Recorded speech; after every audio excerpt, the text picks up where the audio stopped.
اطمینان ہو جائے لوگ اٹھ کے چلے جائیں, کیوں اس میں اتنی ضد ہے؟ دیکھیں اختلاف تو طریقہ کار پہ ہے. ابھی دیکھیں اس وقت سردی میں کوئی گاڑیوں میں بیٹھے ہوئے ہیں, کوئی ہوٹل میں بیٹھے ہوئے ہیں, اور مجھے چونکہ میرا یہ کانسٹیٹوئنسی ہے, حلقہ ہے, تو مجھے بہت تفکرات ہیں یہاں کے لوگوں کی سلامتی کے بارے میں. ان لوگوں کو جو درپیش مشکلات ہیں, وہ سڑک بند کی ہوئی ہے اور اس قسم کی اس چیز پہ ہے. ورنہ تو دیکھیں نا, یہ جو ابھی جو عطا تارڑ صاحب نے جو آج بتایا, یہ بنیادی طور پر کس چیز کی نشاندہی کرتی ہے؟ یہ حکومت کی ذمہ داری کی اور ان کی صحت کے حوالے سے جو تمام ضروری اقدامات ہیں وہ اس کو ویریفائی کر رہا ہے کہ اگر ضرورت پڑی کوئی بھی جیل کے اندر ہو سر, تو اس کے جو قریبی لوگ ہیں, اس کے گھر والے ہیں یا کسی پارٹی کا سربراہ ہے, اگر ان کے کوئی کنسرن ہے تو وہ دور ہونے چاہیے نا. یہ تو جتنے بھی انٹرنیشنل لاز ہیں ان کے مطابق ہے. بالکل ہو جائیں گے جی. صحت کے حوالے سے یہ بالکل صحت کے حوالے سے جو دیگر ملاقات میں حائل چیزیں ہیں وہ تو اب پوری دنیا آگاہ ہے کہ اس کے نتیجے میں جو بدامنی پیدا ہوتی تھی, جو ٹویٹس ہوتے تھے, اس کا مگر اگر اتنی بات ہے نا, ایک منٹ ڈاکٹر, مجھے میں ذرا ڈاکٹر شفقت صاحب, سلمان اس کو اپنا آپ کے بیرسٹر گوہر صاحب کو ابھی اجازت دی تھی کہ وہ جا کے مل لیں. انہوں نے بائیک آؤٹ کیا کہ اگر بہنیں نہیں جائیں گی, وکلا نہیں جائیں گے تو میں نہیں جاؤں گا. وہ مل لیتے. اگر آپ کا کنسرن صرف یہی ہے کہ عمران خان صاحب سے کی خیریت دریافت کرنی ہے تو یہ تو موقع صاحب آپ کی بات ٹھیک ہے, آپ کی بات ٹھیک ہے, تو ان کو جانا چاہیے تھا اگر ان کو کوئی مسئلہ تھا بھی, یا ان کے ساتھ جو 5 بندے اور تھے. ہم صرف یہ کہہ رہے کہ اگر لسٹ میں 5 بندے یا 6 بندوں کے نام ہیں اور آپ ایک بندے کو چھوڑ لیں تو باقی کو کیوں نہیں چھوڑ لیں؟ پھر وہ بات بھی آپ کم از کم دیکھ تو لیتے نا, مل تو لیتے. آپ کا اتنا جینوئن, یعنی اس سے بڑا کنسرن تو کوئی ہو ہی نہیں سکتا نا کہ صحت ٹھیک نہیں ہے. کہ ہم یہی کہہ رہے ہیں کہ ہمیں نہ ملوائیں, خان صاحب کی بہنوں کو بھی نہ ملوائیں. کم از کم ان کے ڈاکٹر کو, جو ان کا فیملی ڈاکٹر ہے, ان کو جانے دے تاکہ وہ دیکھ لے. کیونکہ مجھے نہیں پتا چلے گا, ان کی بہنوں کو بھی نہیں پتا چلے گا کہ خان صاحب کو کیا ہوا ہے, ان کو کیا انفیکشن ہے. ڈاکٹر شمیلہ فاروقی صاحبہ, یہ حکومت کا اپوزیشن کا موقف ہے, آپ بتائیے کہ ایسی سچویشن میں کیا ہونا چاہیے, کیونکہ مسلسل وہاں احتجاج ہو رہا ہے. دیکھیے جی, ایک چیز تو بڑے واضح جو میری سمجھ میں بھی نہیں آتی ہے کہ اس موسم کے اندر لوگ وہاں سے نقل مکانی کیوں کریں گے. وائی اتنی برف باری میں, اتنی شدید سردی میں کوئی اپنا گھر بار چھوڑ کے ٹینٹوں میں آ کے نہیں بیٹھے گا. تو ایشو تو ہے.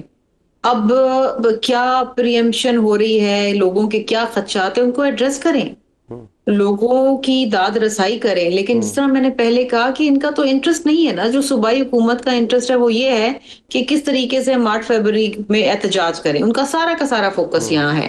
آج بھی وزیر اعلیٰ جو ہیں وہ اڈیالہ کے باہر بیٹھے تھے ملاقات کے لیے. ارے بھائی, آپ جا کے ان جو کیمپوں میں آپ کے بیچارے لوگ بیٹھے ہوئے ہیں بے یار و مددگار برف باری میں, وہاں جا کے بیٹھے ہیں. اڈیالہ سے اٹھ جائیں, یہ کہہ رہے ہیں ڈاکٹر شفقت کہہ رہے ہیں کہ آپ عمران خان کے ڈاکٹر سے ان کی ملاقات کرا دیں, ہم اٹھ جائیں گے.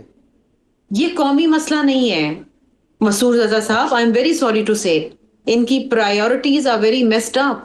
Imran Khan is not important.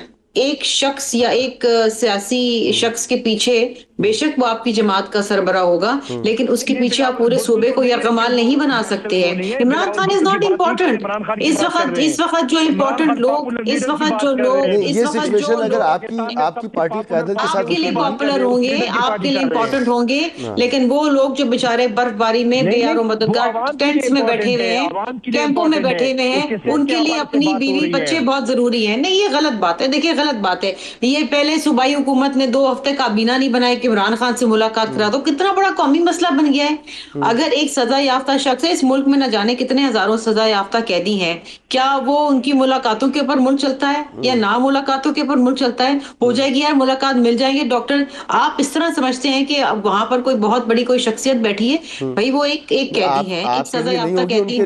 دیکھیں کل ان کے لیے ہے نا, لیکن اس قوم کے لیے نہیں ہے نا. میں یہی تو کہنے کی کوشش کر رہی ہوں, ان کے لیے ہوگا. اگر انہوں نے اپنی زندگی کا مقصد اور مطلب عمران خان کو بنا لیا ہے تو قوم کو تو اس کی سزا نہ دے نا, اس صوبے کے لوگوں کو تو اس کی سزا نہ دے. کل رات بھی ان کا علاج پمز میں کرانا تھا, ہو گیا علاج. یعنی ہم نے جہاں سے پروگرام شروع کیا تھا, سیاسی استحکام کے لیے بات چیت یا کوئی راہ نکلنا, تو آپ کے نزدیک بھی تحریک انصاف میٹر نہیں کرتی اس میں, اور حکومت کے نزدیک بھی میٹر نہیں کرتی ہے.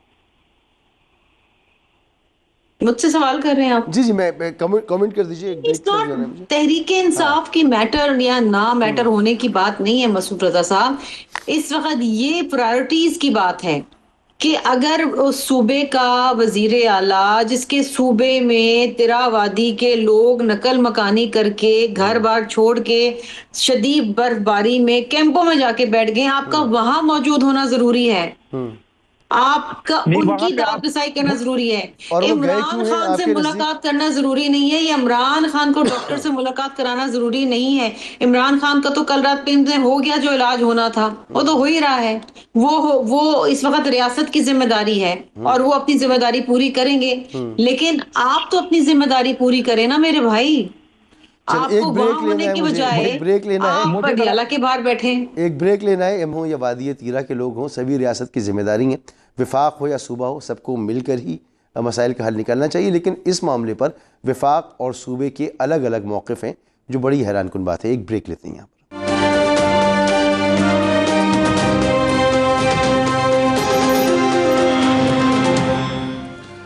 پروگرام میں آپ کو ایک بار پھر خوش آمدید. وقت میرے پاس ختم ہو گیا ہے پروگرام میں بہت شکریہ ادا کرنا چاہوں گا قمر اسلام راجہ صاحب آپ کا، ڈاکٹر شفقت ایاز صاحب آپ کا، ڈاکٹر شرمیلا فاروقی صاحبہ، آپ تینوں کا بہت بہت شکریہ.